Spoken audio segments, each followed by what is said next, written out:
हमरा के खुशी कबो ना देनी, जौन ख्वाब रहे ओकरो के रुआ छीन लेनी। अब तो लागेला हमार केहू सहारा नहीं खे।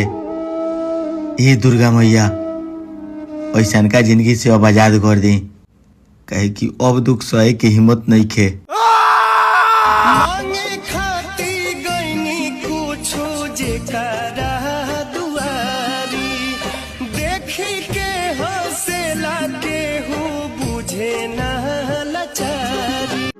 हमरा के खुशी कबो ना, जब अपने ठीक न रहे तो दूसरा के हम का कहीं, न तो अपन खुशी कवना मंदिर में ना मंगनी।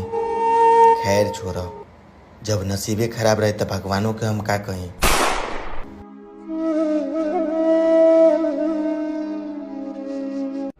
जब अपने ठीक न रहे तो दूसरा के हम का कहीं, न तो अपन खुशी कवना मंदिर में ना मंगनी।